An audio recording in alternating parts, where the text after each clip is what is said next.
Hello everyone, हमने start किया था केमिस्ट्री सीरीज जिसमें हम पढ़ रहे थे चैप्टर 4 और चैप्टर 4 के हम टॉपिक पे पहुंचे थे आयनिक बॉन्ड तक। तो अब हम पढ़ेंगे आयनिक बॉन्ड और उसके आगे का। इसके previous topic polar character dipole movement वो आप देखेंगे प्रीवियस वीडियो में, तो उसे देखना मत भूलना। और हम स्टार्ट करते हैं आयनिक बॉन्ड। तो ionic bond is form by the transference of one or more electron from one atom to the other. तो आयनिक बॉन्ड हम 10th क्लास में भी पढ़ चुके हैं। आयनिक बॉन्ड में हमें ये सारे पॉइंट्स पढ़ने हैं और NaCl का फॉर्मेशन पढ़ना है। तो उतना ही हमने 10th क्लास में पढ़ा, उससे थोड़ा ज़्यादा हम इस क्लास में पढ़ेंगे। तो इसकी बेसिक डेफिनेशन तो अभी हमने पढ़ ली कि आयनिक बॉन्ड में एक इलेक्ट्रॉन दूसरे एटम के पास जाता है और आयनिक बॉन्ड दोनों में बन जाता है, गिव एंड टेक रिलेशनशिप। जबकि कोवेलेंट बॉन्ड में हमने पढ़ा था कि म्यूचुअल शेयरिंग होती है। तो कोवेलेंट बॉन्ड का डिस्क्रिप्शन पिछली वीडियो में, इसमें हम सिर्फ आयनिक बॉन्ड ही डिस्कस करेंगे। और ये जो बॉन्ड है ये यूजुअली मेटल और नॉन मेटल के बीच में ही एग्जिस्ट करता है, क्योंकि नॉन मेटल में तो कोवेलेंट बॉन्ड आ जाता है। The metallic atom loses its valence electrons and changes into a positive ion, while a non metallic atom gains electrons and are converted into anion. तो हमने कैटायन एनायन 10th क्लास तक भी कई बार पढ़ चुके हैं कि जिन पर पॉजिटिव हो चार्ज वे होते हैं कैटायन, और जिन एटम्स पर नेगेटिव हो चार्ज या कंपाउंड पर या एलिमेंट पर वे होते हैं एनायन। तो मेटालिक एटम क्या करता है, मेटल्स की प्रॉपर्टी क्या होती है, उनके पास एक हमेशा एक्स्ट्रा इलेक्ट्रॉन होता है, तो वे दूसरे को दे देते हैं। तो बचे क्या, कम इलेक्ट्रॉन्स और ज्यादा प्रोटॉन्स, तो उस पर पॉजिटिव चार्ज आ गया। जबकि नॉन मेटल के पास एक इलेक्ट्रॉन या इलेक्ट्रॉन्स की कमी होती है, तो जब वे इलेक्ट्रॉन लेंगे तो जो न्यूक्लियस में प्रोटॉन है उनसे ज्यादा नंबर बढ़ जाएगा इलेक्ट्रॉन का, इसीलिए उन पर आ गया नेगेटिव चार्ज। तो पॉजिटिव वाले हो गए कैटायन और जबकि नॉन मेटल होते हैं एनायन। अब जो अपोजिटली चार्ज आयंस हैं ये इलेक्ट्रोस्टैटिक फोर्स ऑफ अट्रैक्शन की वजह से एक साथ होते हैं, यानी दोनों के बीच में इलेक्ट्रोस्टैटिक फोर्स क्या होता है, पॉजिटिव और नेगेटिव के बीच का फोर्स, तो इसीलिए वे एक साथ जुड़े हुए होते हैं। The bond formed as a result of electrostatic attraction between positive and negative ion is called ionic bond और इलेक्ट्रोवैलेंट बॉन्ड। तो यही मैंने आपको अभी बता दिया। तो इन बॉन्ड को हम आयनिक बॉन्ड भी बोलते हैं और दूसरा नाम क्या है, इलेक्ट्रोवैलेंट बॉन्ड। अब आयनिक बॉन्ड की डेफिनेशन इतनी ही थी। अब इसके आगे हमें स्टडी करना है फॉर्मेशन ऑफ NaCl। अब NaCl क्या होता है, सोडियम क्लोराइड। ये हम 10th क्लास में भी पढ़ चुके हैं। NaCl की फॉर्मेशन एक बार फिर हम स्टडी कर लेते हैं। एक इलेक्ट्रॉन सोडियम के पास एक्स्ट्रा है, 281 इसकी इलेक्ट्रॉनिक कॉन्फ़िगरेशन है। अब nearest noble gas configuration achieve करने के लिए यहाँ पे क्या लिखा है, in order to acquire the configuration of nearest noble gas. हम क्यों बोलते हैं कि नोबल गैस कॉन्फ़िगरेशन अचीव करनी है, नोबल गैस कॉन्फ़िगरेशन अचीव करनी है, क्योंकि नोबल गैस स्टेबल होते हैं। हम इनडायरेक्टली बोल रहे होते हैं कि एटम को स्टेबल होना होता है, पर एक लंबा तरीका से बोलने का है कि नोबल गैस कॉन्फ़िगरेशन अचीव करनी होती है या एक्वायर करनी होती है। तो नियरेस्ट नोबल गैस क्या है, नियॉन, जिसकी 28 है, तो इसे ये बनना है तो उसके लिए एक इलेक्ट्रॉन लीव करना पड़ेगा। It has to lose its valence electron, valence यानी आउटर मोस्ट शेल का इलेक्ट्रॉन। जबकि दूसरी जगह क्लोरीन के पास 7 इलेक्ट्रॉन है, उसके वैलेंस शेल में 287, या तो वो 7 लीव करे या एक गेन करे। ज़्यादा आसान क्या होगा, एक गेन करना, क्योंकि 7 इलेक्ट्रॉन देने में हद से ज़्यादा एनर्जी की ज़रूरत है। अब क्लोरीन को कौन सी नोबल गैस कॉन्फ़िगरेशन अचीव करनी है, सबसे पास वाली आर्गन की 288, और क्लोरीन की क्या है 287। एक इलेक्ट्रॉन गेन करके वो ऐसा कर पाएगा। अब सोडियम एटम ट्रांसफर करता है अपना वैलेंस इलेक्ट्रॉन क्लोरीन एटम को, जिससे फॉर्मेशन होती है सोडियम और क्लोरीन आयन की, Na पॉजिटिव Cl नेगेटिव। मैंने आपको पहले बता दिया कि पॉजिटिव नेगेटिव चार्ज टेक्निकली क्यों आता है, प्रोटॉन इलेक्ट्रॉन की वजह से क्यों आता है। अब इलेक्ट्रोस्टैटिक फोर्स ऑफ अट्रैक्शन है वो इन अपोजिटली चार्ज आयंस को एक साथ होल्ड करके रखेगा। अभी जो अबव चेंजेस हैं इन्हें हम ऐसे भी रिप्रेजेंट कर सकते हैं, NaCl एक इलेक्ट्रॉन, लुईस सिंबल हमने यहाँ पे डिनोट किए हैं। लुईस सिंबल आपको मिलेंगे इस चैप्टर के फर्स्ट वीडियो में। यहाँ 1 2 3 4 5 6 7 281 287। अब पॉजिटिव चार्ज क्यों आया, एक इलेक्ट्रॉन दे दिया, नेगेटिव चार्ज क्यों आया, एक इलेक्ट्रॉन ले लिया। तो Na पॉजिटिव और ये ब्रैकेट में Cl, इसके पास कोई भी वैलेंस इलेक्ट्रॉन नहीं बचा। 8 हम बनाएंगे नहीं क्योंकि वो नियॉन का होता है, और यहाँ पर हम 8 बना लिया। ये आर्गन का होता है पर यहाँ पर बनाना जरूरी है क्योंकि यहाँ पे नेगेटिव भी हम शो कर रहे हैं कि हाँ ये Cl ही है, और इसको हम इनडायरेक्टली लिखते हैं NaCl। तो यही था हमारा फॉर्मेशन ऑफ सोडियम क्लोराइड या फिर आयनिक बॉन्ड का टॉपिक अब खत्म। अब आती है इलेक्ट्रोवैलेंसी। इलेक्ट्रोवैलेंसी या सिंपली मैं वैलेंसी कहूँ तो number of electron which an atom loses or gains while forming an ionic bond is called electrovalency. अब इलेक्ट्रोवैलेंट बॉन्ड हमने पढ़ा कि आयनिक बॉन्ड का ही दूसरा नाम है, तो इलेक्ट्रोवैलेंसी भी किसकी वैलेंसी होगी, आयनिक बॉन्ड की। तो जितने इलेक्ट्रॉन एक एटम लूज करता है या गेन करता है आयनिक बॉन्ड बनाते हुए, तो उसे हम बोलते हैं electrovalency, is called its electrovalency. अब इसका नेक्स्ट टॉपिक है energy changes during the formation of ionic bond, यानी आयनिक बॉन्ड के फॉर्मेशन में जो जो एनर्जी चेंज ऑकर होते हैं, क्या क्या एनर्जी में बदलाव आते हैं। तो the formation of ionic bond can be consider to proceed in 3 steps. ये सब 3 स्टेप्स में होता है। सबसे पहले formation of ionic bond from gaseous atom can be defined in 3 steps. ये यही कि गैसियस एटम हम ले रहे हैं यहाँ पर, तो 3 वो भी 3 स्टेप में ही होगा। तो हमारा आयनिक कंपाउंड है एक AXS यानी सॉलिड, जिसे फॉर्म किया गया है एटम A और X के कॉम्बिनेशन से गैसियस एटम के। A और X गैसियस थे पर एक साथ मिले तो वे सॉलिड बन गए, तो ये एक आयनिक कंपाउंड है, इसलिए एक साथ जुड़े हुए हैं। जो मेन 3 स्टेप्स क्या हैं, तो मेन 3 स्टेप्स हैं तो formation of gaseous cation Ag+IE gives Ag+ electron.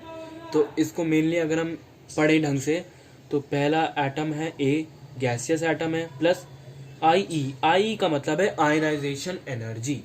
Ionization energy यानी जिस एनर्जी की जरूरत हो आयन बनाने के लिए, इसको हम टेक्निकली तो आयनाइजेशन एनर्जी बोल रहे हैं, पर अगर सिंपली आप देखें तो आप ही पढ़ चुके हैं एक इलेक्ट्रॉन को लीव करने की एनर्जी, क्योंकि एक इलेक्ट्रॉन को लीव करेगा या गेन करेगा तो उससे उस पर चार्ज आएगा और उस प्रोसेस को बोलते हैं आयनाइजेशन। तो एनर्जी हो गई आयनाइजेशन एनर्जी। यहाँ एक गैसियस एटम है अभी भी, प्लस एक इलेक्ट्रॉन लीव कर दिया तो लीव करने की एनर्जी आयनाइजेशन एनर्जी। अब फॉर्मेशन ऑफ गैसियस एनायंस, अब Xg+ इलेक्ट्रॉन, यहाँ पर इलेक्ट्रॉन लेना है तो यहाँ पर क्या होगी, एनर्जी रिलीज कौन सी होगी, इलेक्ट्रॉन एफिनिटी। एफिनिटी यानी अट्रैक्शन, तो इलेक्ट्रॉन को अट्रैक्ट करना है, उसे एफिनिटी दिखानी है। तो X नेगेटिव चार्ज आ गया क्योंकि इसमें एक इलेक्ट्रॉन बढ़ गया, और E यानी इलेक्ट्रॉन एफिनिटी। इसे आप आयनाइजेशन एनर्जी के अपोजिट बोल सकते हैं इलेक्ट्रॉन एफिनिटी को, क्योंकि यहाँ पे गेन कर रहा है ये। तो 2 एनर्जी चेंजेस पढ़ लिए। अब packaging of ions of opposite charges to form ionic solid, यानी अब अपोजिट चार्जेस जो हैं यानी कि A और X, तो यहाँ A पॉजिटिव X नेगेटिव दोनों गैसियस हैं, तो अब इनकी फॉर्मेशन कैसे होगी, AXS, अब ये सॉलिड बन जाएगा, प्लस एनर्जी भी रिलीज होगी इनके बनने में। तो ये अपोजिट चार्जेस जो एक साथ पैकेजिंग जिसे हम बोला गया, यानी एक साथ जो होते हैं उसे हम बोलते हैं इलेक्ट्रोस्टैटिक फोर्स ऑफ अट्रैक्शन एक तरीके से, या दूसरे उसमें हम कह सकते हैं हम लैटिस एनर्जी। अब now for stable ionic bonding the total energy release should be more than the energy required. अब स्टेबल आयनिक बॉन्ड यानी जो आयनिक बॉन्ड जल्दी से टूटे ना, उसके लिए क्या होगा, उसके लिए टोटल एनर्जी जो रिलीज होनी चाहिए वो जितनी एनर्जी रिक्वायर्ड होनी चाहिए उससे ज़्यादा हो। यानी कि जैसे यहाँ पे एनर्जी की ज़रूरत पड़ी आयनाइजेशन एनर्जी, इलेक्ट्रॉन एफिनिटी, तो उससे ज़्यादा कौन सी एनर्जी होनी चाहिए, लैटिस एनर्जी, यानी ज़्यादा रिलीज होनी चाहिए जिससे ये स्टेबल बन जाए। अगर इसमें एनर्जी ज़्यादा रिलीज नहीं होगी यानी कुछ ना कुछ गड़बड़ है, तभी वो स्टेबल होगा, नहीं तो वो स्टेबल नहीं होगा। अब नेक्स्ट टॉपिक है factors which favour ionic bond. तो यहाँ पे हमने पूरा जो टॉपिक पढ़ा वो हम आयनिक बॉन्ड का ही पढ़ रहे हैं। सबसे पहले हमने पढ़ा आयनिक बॉन्ड क्या होता है, इलेक्ट्रोवैलेंसी, एनर्जी क्या क्या बदलती है, एनर्जी में क्या क्या बदलाव आते हैं। नेक्स्ट हम पढ़ेंगे factors which favour ionic bond. तो ionisation enthalpy, the process of loss of electrons by metal atoms requires energy equal to the ionisation enthalpy. ये हमने पहले भी यहाँ पर आयनाइजेशन एनर्जी पढ़ा, एनर्जी को ही दूसरे नाम पे हम बोलते हैं एंथैल्पी। यानी कि जब इलेक्ट्रॉन कोई भी मेटल एटम लूज कर दे तो जितनी एनर्जी की जरूरत होती है उसे वापस धकेलने के लिए उसे हम बोलते हैं आयनाइजेशन एंथैल्पी। अब जितनी कम आयनाइजेशन एंथैल्पी होगी ग्रेटर होगी एटम की टेंडेंसी कैटायन बनाने की। अब lesser the value of ionization enthalpy greater is the tendency of the atom to form cation, hence greater the chances of formation of ionic bond. अब ये हमें क्या बता रहा है कि आयनाइजेशन एंथैल्पी जितनी कम होगी उतना ज़्यादा कैटायन एटम बनेगा और उतना ही ज़्यादा चांसेस होंगे आयनिक बॉन्ड बनने के। जबकि हमने क्या पढ़ा कि आयनाइजेशन एंथैल्पी से इलेक्ट्रॉन लूज होते हैं। अब अगर आयनाइजेशन एंथैल्पी नहीं होगी तो कोई इलेक्ट्रॉन लूज क्यों करेगा, और इलेक्ट्रॉन लूज नहीं होंगे तो बॉन्ड कैसे बनेगा। तो ये थोड़ी कंफ्यूजिंग बात है, पर अगर ढंग से पढ़ें तो लेसर, यहाँ पर नेग्लिजिबल नहीं बोला है बट कम होनी चाहिए। अब एग्जाम्पल से अगर आप ढंग से समझें कि एल्कली मेटल्स कैटायंस बनाते हैं ज़्यादा आसानी से क्योंकि आयनाइजेशन एंथैल्पी कम होती है उनमें। अब अगर ज़्यादा होगी आयनाइजेशन एंथैल्पी तो मतलब कि दोनों ही एटम्स इलेक्ट्रॉन को लूज करेंगे, और पॉजिटिव से तो कभी बॉन्ड बन नहीं सकता और ना ही फिर तो आयनिक बॉन्ड भी नहीं बनेगा। तो कम होनी चाहिए, नेग्लिजिबल नहीं। तो एल्कली मेटल्स लूज कर देते हैं कि इलेक्ट्रॉन जिससे वो दूसरे के साथ जुड़ सकें, और आयनाइजेशन एंथैल्पी सिर्फ कम ही होनी चाहिए। ज़्यादा होगी तो एक दूसरे को रिपेल कर जाएंगे एटम्स, बॉन्ड बनना तो फिर दूर की ही बात है। नेक्स्ट है इलेक्ट्रॉन गेन एंथैल्पी। अब ये एनर्जी रिलीज होती है जब गैसेस एटम नेगेटिव आयन बनाता है। नेगेटिव आयन बनाता है यानी कि जब एक इलेक्ट्रॉन गेन कर लेता है, या जितने भी इलेक्ट्रॉन गेन करता है तो उससे नेगेटिव चार्ज आता है, तो जब जो एनर्जी रिलीज होती है उसे हम बोलते हैं electron gain enthalpy. Thus, value of electron gain enthalpy gives the tendency of an atom to form an ion। या इनडायरेक्टली हम कह सकते हैं कि इलेक्ट्रॉन गेन एंथैल्पी से क्या होता है, एटम बड़ी जल्दी एनायन बन जाता है। एग्जाम्पल, हेलोजेंस की लार्जेस्ट नेगेटिव वैल्यूज होती हैं इलेक्ट्रॉन गेन एंथैल्पी की, क्योंकि हेलोजेंस यानी हमारी गैसेज जैसे फ्लोरीन, क्लोरीन, तो ये सब इलेक्ट्रॉन जल्दी से गेन कर लेती हैं। तो जो एनर्जी रिलीज होती है इनके इलेक्ट्रॉन गेन करने पर उसे हम बोलते हैं इलेक्ट्रॉन गेन एंथैल्पी। हमने पीछे पढ़ा इलेक्ट्रॉन एफिनिटी, दोनों में सेम ही बात है। रेस्पेक्टिव पीरियड्स, यानी कि हेलोजेंस की अपने पीरियड में, पीरियड यानी ग्रुप और पीरियड्स जो होते हैं जो मिलकर पीरियोडिक टेबल बनाते हैं, तो उसमें अपने अपने पीरियड्स में हेलोजेंस की इलेक्ट्रोनेगेटिव सबसे ज़्यादा होती है। हेंस वे आयनिक कंपाउंड मेटल्स के साथ जल्दी बना लेते हैं। यहाँ पर भी हमारी एनर्जी रिलीज हो रही थी इलेक्ट्रॉन एफिनिटी, यहाँ पर हमारी एनर्जी यूज हो रही थी आयनाइजेशन एंथैल्पी, यहाँ पर भी एनर्जी रिलीज ही हुई। तो कम चाहिए आयनाइजेशन, ज़्यादा चाहिए इलेक्ट्रॉन एफिनिटी। अब obviously ionic bond will be form more easily between elements with comparatively low ionization enthalpy and elements with comparatively high negative value of electron gain enthalpy. यानी फिर ये obvious बात है कि आयनिक बॉन्ड ज़्यादा आसानी से बनेगा एलिमेंट्स में। किन एलिमेंट्स में?